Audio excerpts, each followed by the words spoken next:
Lição 2: A escolha entre a porta estreita e a porta larga. Texto áureo. Porfiai por entrar pela porta estreita, porque eu vos digo que muitos procurarão entrar e não poderão. Lucas 13, verso 24.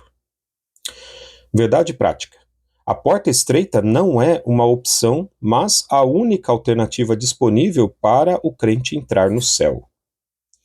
Leitura diária. Segunda, Provérbios 15, verso 24. A ideia da porta estreita presente no Antigo Testamento. Terça, Mateus 5, 38, 39 e 48. Princípios celestiais da porta estreita. Quarta, Mateus 16, verso 24, Romanos 6, verso 6, Gálatas 5, verso 24. Renúncia e a glória progressiva da porta estreita. Quinta, 1 Coríntios 6, versos 9 e 10, Gálatas 5, versos 19 ao 21. A recompensa de quem entra pela porta larga. Sexta, Isaías 1, versos 15 e 16, 55, verso 7, Jeremias 7, versos 3 ao 7. A porta estreita é um chamado ao arrependimento. Sábado, Provérbios 28, verso 13, 1 João 1, verso 7. A porta estreita é um caminho de confissão e de perdão. Leitura bíblica em classe, Mateus 7, versos 13 e 14, 3, versos 1 ao 10. Entrai pela porta estreita, porque larga é a porta, e espaçoso o caminho que conduz à perdição, e muitos são os que entram por ela. E porque estreita é a porta, e apertado o caminho que leva à vida, e poucos há que a encontrem. E naqueles dias apareceu João Batista pregando no deserto da Judéia, e dizendo: Arrependei-vos, porque é chegado o reino dos céus. Porque este é o anunciado pelo profeta Isaías, que disse: Voz do que clama no deserto, preparai o caminho do Senhor, endireitai as suas veredas. E este João tinha a sua veste de pelos de camelo, e um cinto de couro em torno de seus lombos, e alimentava-se de gafanhotos e de mel silvestre. Então ia ter com ele Jerusalém, e toda a Judéia, e toda a província adjacente ao Jordão. E eram por ele batizados no rio Jordão, confessando os seus pecados. E vendo ele muitos dos fariseus e dos saduceus que vinham ao seu batismo, dizia-lhes: A raça de víboras, quem vos ensinou a fugir da ira futura? Produzi, pois, frutos dignos de arrependimento, e não presumais de vós mesmos, dizendo: Temos por pai a Abraão, porque eu vos digo que mesmo destas pedras Deus pode suscitar filhos a Abraão. E também agora está posto o machado à raiz das árvores. Toda árvore, pois, que não produz bom fruto, é cortada e lançada no fogo. Comentário, introdução. Nesta lição estudaremos o símbolo da porta estreita e da larga, do caminho apertado e do espaçoso. Nosso propósito é pontuar algumas razões que nos mostram por que devemos escolher a porta estreita e, do ponto de vista bíblico, como entrar pelo caminho apertado. Nesse sentido, veremos que o início da nossa jornada deve levar em conta o caminho que nos conduz ao céu. Tópico 1. Portas e caminhos. Ponto 1. A porta estreita. A ideia de uma porta estreita como caminho para a vida está presente tanto na literatura judaica quanto na cristã. Por exemplo, essa concepção é encontrada no Antigo Testamento, Provérbios 15, 24. Sabemos que a porta é uma entrada existente em um edifício ou o muro de uma cidade, algo muito comum nos tempos antigos, em que a cidade era toda murada e ao redor de todo o edifício havia uma porta estreita. Era por meio dessa porta que todos entravam e saíam da cidade. Ponto 2. O caminho apertado. Quando falamos de caminho apertado, apontamos para a conduta, a maneira de viver que evidencia salvação ou perdição. Nesse sentido, a linguagem figurada do caminho apertado, conforme Mateus 7, aponta para os que desejam a vida eterna.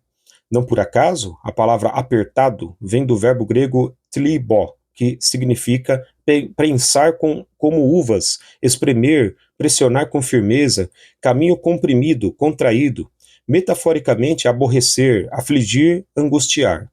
Assim, o caminho apertado é o que nos leva a praticar os ensinamentos de Jesus de modo bem concreto. amar os inimigos, não praticar a hipocrisia, acumular tesouros no céu, dentre outros princípios celestiais ensinados no Sermão do Monte, Mateus 5, 39 e 48. Ponto 3. Porta larga e caminho espaçoso. A porta larga e o caminho espaçoso simbolizam uma vida sem compromisso com Cristo, segundo o padrão do mundo. Essa porta recebe muitas pessoas que expressam crenças e valores segundo a sua vã maneira de viver. Um caminho que tem seduzido muitos por meio da busca irrefreada do prazer e das ideias que negam a Bíblia como nossa única regra de fé e conduta.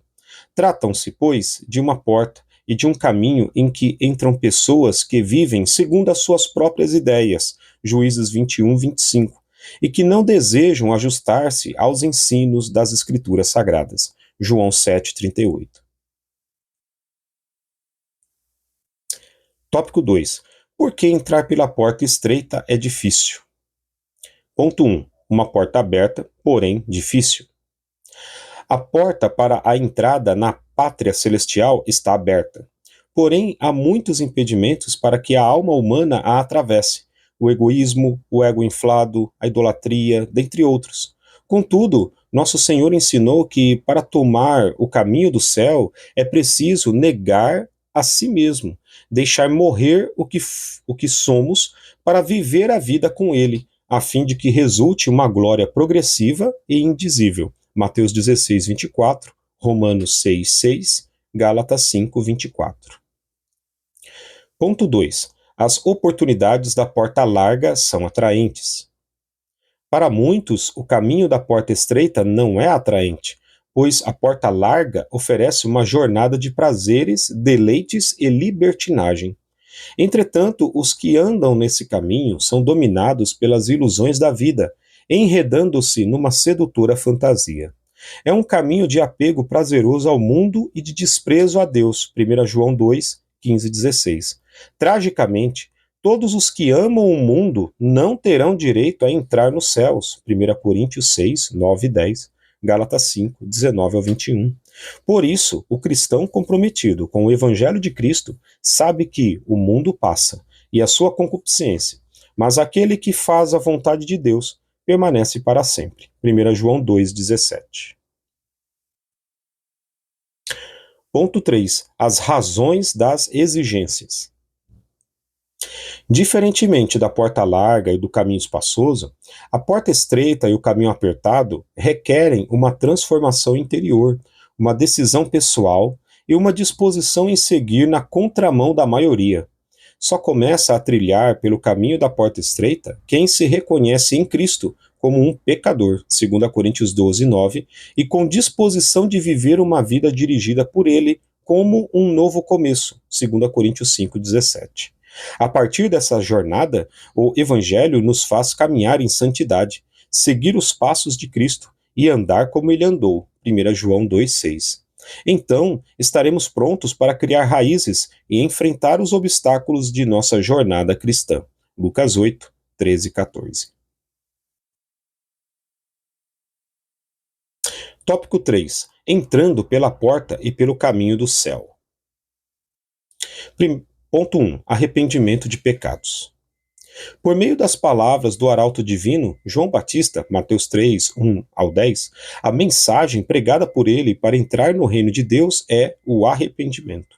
João é uma voz que ecoa entre a antiga e a nova alianças, confirmando as palavras dos profetas do Antigo Testamento, pois sua mensagem de arrependimento era a mesma pregada por Isaías e Jeremias, Isaías 1, 16, 15, 55, 7, Jeremias 7, 3 ao 7.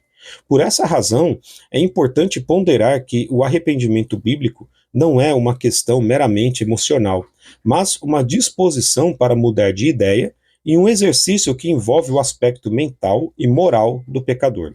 Por meio da pregação e da aceitação do Evangelho, mediante a ação regeneradora do Espírito Santo, o pecador renuncia ao pecado, reorienta a vida e firma uma resolução de deixar o caminho espaçoso para tomar o caminho que conduz para a vida eterna.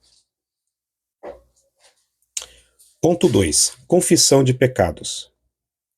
O ministério de João Batista foi impactante, de modo que iam ter com ele toda a Judéia e a província do Jordão. Mateus 3:5. Os que iam até João confessavam os seus pecados para serem batizados. Ora, a Bíblia diz que todos pecaram e separados estão da glória de Deus. Romanos 3:23. Sem que o homem reconheça que é pecador, jamais compreenderá que precisa de um Salvador. Nesse aspecto, a confissão pessoal dos pecados é uma perspectiva nova que aparece com o ministério de João Batista. Em Israel, a confissão era nacional e se dava em dia especial, como no dia da expiação, Números 5:7. Por meio do modelo de vida de João Batista, a confissão de pecados passou a fazer parte da tradição cristã. Desse modo, a pessoa confessa os seus pecados, Salmos 32:5, e afirma que crê em Deus poderoso e salvador, Romanos 10:9 e 10. Assim, quando o homem reconhece em confissão que é um pecador, ele recebe o perdão de seus pecados, Provérbios 28:13, 1 João 1:7. Ponto 3. Produzindo frutos de arrependimento. Para João Batista, o batismo e a confissão somente seriam as provas verdadeiras da mudança de vida.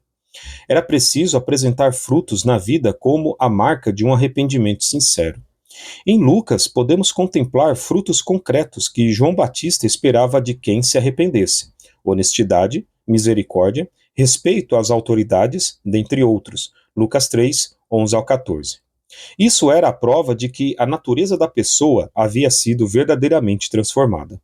Portanto, uma pessoa que teve um encontro verdadeiro com Jesus produzirá frutos dignos de arrependimento, uma nova forma de pensar e agir, um novo estilo de vida. Mateus 3:2, 21-29, Marcos 1:15. Conclusão. No momento que inicia sua jornada com Cristo, o cristão deve ter a consciência de que escolheu o caminho estreito e a porta apertada para trilhar o caminho do céu. Isso significa que precisamos renunciar ao eu, nossos pensamentos e desejos, para que Cristo apareça, 2 Coríntios 5:17. Isso só é possível por meio de um verdadeiro arrependimento, confissão de pecados e a experiência do perdão. Amém.